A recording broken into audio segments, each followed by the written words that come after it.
সপ্তাহের 2024 সালের নতুন বছরের দশম শ্রেণীর ছাত্রছাত্রী বন্ধুরা, আশা করি তোমরা সবাই ভালো আছো।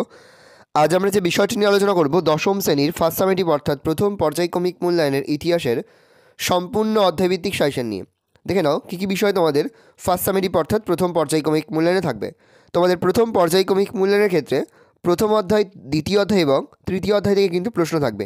এবার দেখে নাও প্রথম অধ্যায় থেকে 2, 4 এবং 8 মার্কের জন্য কোন কোন প্রশ্নগুলো তোমরা পড়বে। প্রথম অধ্যায়ে তোমাদের রয়েছে ইতিহাসের ধারণা। এখান থেকে 2 মার্কের জন্য যেগুলো পড়বে দেখে নাও। প্রথম, ইতিহাস কি, নতুন সামাজিক ইতিহাস কি, প্রশ্ন নতুন সামাজিক ইতিহাসের প্রধান আলোচ্য বিষয়গুলি কি, প্রশ্ন অ্যানাল স্কুল কি, প্রশ্ন নিম্নবর্গের ইতিহাস চর্চা বলতে কী বোঝো, প্রশ্ন রণজিৎ গুহ রচিত নিম্নবর্গের ইতিহাস চর্চা বিষয়ক কয়েকটি গ্রন্থের নাম লেখো, প্রশ্ন ঢাকায় খাবার কি, প্রশ্ন প্রথম ভারতীয় চলচ্চিত্র কোনটি, এটি কার পরিচালনায় কবে মুক্তি পায়, প্রশ্ন স্থানীয় ইতিহাস চর্চার গুরুত্ব কী, প্রশ্ন সামরিক ইতিহাস চর্চার গুরুত্ব কী, প্রশ্ন পরিবেশের ইতিহাস চর্চার গুরুত্ব কী, তার সঙ্গে পরিবেশ রক্ষার দাবিতে ভারতে শুরু হওয়া 2টি আন্দোলনের নাম উল্লেখ করো, প্রশ্ন নারী ইতিহাস চর্চার গুরুত্ব কী, প্রশ্ন বঙ্গদর্শন পত্রিকা থেকে সমকালীন ভারতের ইতিহাস রচনায় কী ধরনের তথ্য পাওয়া যায়। এখান থেকে 4 মার্কের জন্য যে প্রশ্নগুলো পড়বে দেখে নাও। প্রথম, আধুনিক ভারতের ইতিহাস চর্চায় ফটোগ্রাফির ব্যবহার সম্পর্কে আলোচনা করো।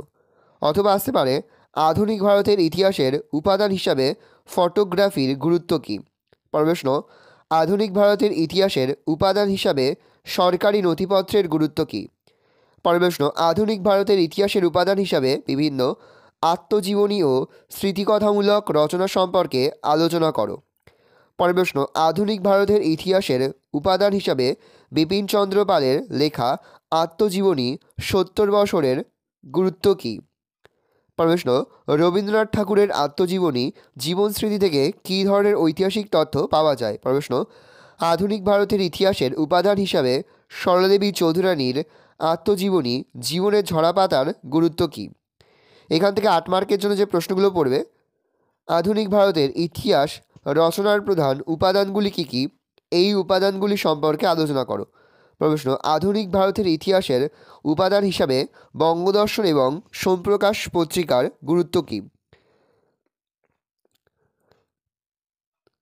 দ্বিতীয় অধ্যায়ে তোমাদের রয়েছে সংস্কারের বৈশিষ্ট্য ও পর্যালোচনা। এখান থেকে 2 মার্কের জন্য যে প্রশ্নগুলো পড়বে, বামাবোধিনী পত্রিকার গুরুত্ব কী ছিল, প্রশ্ন হিন্দু প্যাট্রিয়ট পত্রিকার কয়েকটি সামাজিক উদ্যোগ উল্লেখ করো, প্রশ্ন প্রাচ্যবাদী নামে কারা পরিচিত ছিল, প্রশ্ন পাশ্চাত্যবাদী নামে কারা পরিচিত ছিল, প্রশ্ন কে কী উদ্দেশ্যে ফোর্ট উইলিয়াম কলেজ প্রতিষ্ঠা করেন, প্রশ্ন 1813 খ্রিস্টাব্দের চার্টার অ্যাক্ট বা সনদ আইনে শিক্ষা বিষয়ক একটি উল্লেখযোগ্য ধারা উল্লেখ করো, প্রশ্ন মেকলেমিনিটে কী বলা হয়, প্রশ্ন উডের ডেসপ্যাচ কি, এতে কী বলা হয়, প্রশ্ন উডের ডেসপ্যাচকে মহাসনদ বা ম্যাগনা কার্টা বলা হয় কেন, প্রশ্ন ডেভিডিয়ার কে ছিলেন, প্রশ্ন বাংলায় নারী শিক্ষার প্রসারে উদ্যোগ নিয়েছিল এমন কয়েকটি সংগঠনের নাম লেখো, প্রশ্ন মধুসূদন গুপ্ত কে ছিলেন, প্রশ্ন নববঙ্গ গোষ্ঠী কারা ছিল, প্রশ্ন কে কবে সতীদাহ প্রথা নিষিদ্ধ করেন, প্রশ্ন কে কবে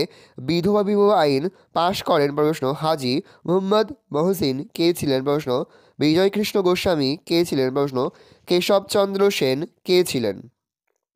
এখান থেকে 4 মার্কের জন্য যে প্রশ্নগুলো পড়বে, প্রথম প্রশ্ন দীনবন্ধু মিত্রের নীলদর্পণ নাটকে সমকালীন বাংলা সমাজ চিত্র কীভাবে প্রতিফলিত হয়েছিল, প্রশ্ন ভারতের প্রাচ্য ও পাশ্চাত্য শিক্ষা বিষয়ক দ্বন্দ্বের প্রেক্ষাপট উল্লেখ করো, প্রশ্ন ব্রিটিশ শাসনকালে বাংলায় নারী শিক্ষার সূত্রপাত ও অগ্রগতির পরিচয় দাও, প্রশ্ন নারী শিক্ষা প্রসারে ঈশ্বরচন্দ্র বিদ্যাসাগরের ভূমিকা কী ছিল, প্রশ্ন বাংলায় পাশ্চাত্য শিক্ষা বিস্তারে রাজা রামমোহন রায়ের ভূমিকা উল্লেখ করো।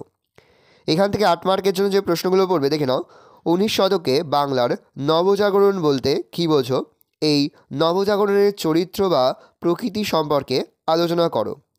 পরের প্রশ্ন খুবই গুরুত্বপূর্ণ, নববঙ্গ বা ইয়ং বেঙ্গল কাদের বলা হয়, তার সঙ্গে হচ্ছে ডিরোজিওর নেতৃত্বে নববঙ্গ গোষ্ঠী বা ইয়ং বেঙ্গল গোষ্ঠীর উদ্যোগ সম্পর্কে আলোচনা করো। পরে তোমাদের রয়েছে তৃতীয় অধ্যায় প্রতিরোধ ও বিদ্রোহ, বৈশিষ্ট্য ও বিশ্লেষণ। এখান থেকে 2 মার্কের জন্য যে প্রশ্নগুলো পড়বে, প্রথম প্রশ্ন, ব্রিটিশ সরকার অরণ্য সনদের এটা দ্বারা হবে দ্বারা কি পদক্ষেপ নেন? পরের প্রশ্ন, বিদ্রোহ এবং বিপ্লব বলতে কি বোঝো? প্রথম প্রশ্ন, ব্রিটিশ সরকার অরণ্য সনদে ব্রিটিশ সরকার অরণ্য সনদের দ্বারা কি পদক্ষেপ নেয়? পরের প্রশ্ন, বিদ্রোহ এবং বিপ্লব বলতে কি বোঝো? প্রশ্ন, কোন বিদ্রোহ চুয়ার বিদ্রোহ নামে পরিচিত? প্রশ্ন, কোল বিদ্রোহের প্রধান কারণগুলি কী ছিল? প্রশ্ন, মুন্ডা বিদ্রোহের প্রধান কারণগুলি কী ছিল? প্রশ্ন, বিরসা মুন্ডা কে ছিলেন? প্রশ্ন, মুন্ডা বিদ্রোহের ফলাফলগুলি উল্লেখ করো। প্রশ্ন, বিল বিদ্রোহের কারণ কি? প্রশ্ন, তিতুমির কে ছিলেন? সন্ন্যাসী ও ফকির বিদ্রোহের প্রধান কারণগুলি কী ছিল? প্রশ্ন, বারাসাত বিদ্রোহ কাকে বলে? প্রশ্ন, এলাকা চাষ এবং বেএলাকা চাষ বলতে কী বোঝো? প্রশ্ন, পাবনা বিদ্রোহের কারণ কী ছিল? প্রশ্ন, নীল বিদ্রোহের ফলাফলগুলি উল্লেখ করো। এখান থেকে 4 মার্কের জন্য যে প্রশ্নগুলো পড়বে দেখে নাও। কোল বিদ্রোহের বিবরণ দাও, মুন্ডা বিদ্রোহের কারণগুলি কী কী এবং এই বিদ্রোহের ফলাফলগুলি কী ছিল? সন্ন্যাসী ফকির বিদ্রোহ সম্পর্কে সংক্ষেপে লেখো। প্রশ্ন, বাংলায় ওহাবি আন্দোলনের বিবরণ দাও, অথবা রয়েছে বারাসাত বিদ্রোহ সম্পর্কে কী জানো? এখান থেকে 8 মার্কের জন্য যে প্রশ্নগুলো পড়বে, 19 শতকে বাংলায় নীল বিদ্রোহের প্রধান কারণ ও ফলাফল সম্পর্কে আলোচনা করো। সাঁওতাল বিদ্রোহের কারণ ও ফলাফল সম্পর্কে আলোচনা করো। ভালো করে দেখে নাও। এই রয়েছে টোটাল তোমাদের ফার্স্ট সামেটিভ অর্থাৎ প্রথম পর্যায়ক্রমিক মূল্যায়নের 10ম শ্রেণীর ইতিহাসের সম্পূর্ণ অধ্যায়ভিত্তিক লাস্ট শ্রেণীর সেশন। ভালো করে দেখে নাও। আজ আমরা যে প্রশ্নগুলো নিয়ে আলোচনা করলাম, প্রতিটি প্রশ্নই কিন্তু এবছরের ফার্স্ট সামেটিভ এবং টেস্ট পরীক্ষা এবং মাধ্যমিক ফাইনাল পরীক্ষার জন্য খুবই গুরুত্বপূর্ণ। সেহেতু প্রতিটি প্রশ্ন উত্তরই কিন্তু খুব ভালো করে তোমাদের খাতায় লিখে তোমরা কিন্তু মুখস্থ করে ফেলবে। আশা করি ভিডিওটা ভালো লেগেছে।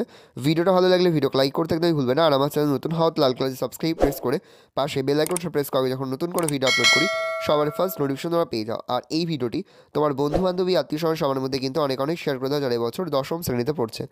আমরা কিন্তু ইতিমধ্যে 10ম শ্রেণীর প্রতিটি বিষয়ের সিলেবাস, প্রশ্নকাঠামো এবং নমুনা প্রশ্নপত্র কিন্তু আপলোড করে দিয়েছি। তোমরা যদি এখনও পর্যন্ত সেই ভিডিওগুলো না দেখে থাকো, ভিডিওগুলো কিন্তু তাড়াতাড়ি দেখে নাও। একেবারে ভিডিও শেষে স্ক্রিনে তোমরা একটা প্লেলিস্ট দেখতে পারবে, তার উপরে ক্লিক করলেই সমস্ত ভিডিওগুলোই কিন্তু তোমরা পর দেখে নিতে পারবে। তোমাদের সকলকেই জানাই আগাম পরীক্ষার অনেক শুভেচ্ছা এবং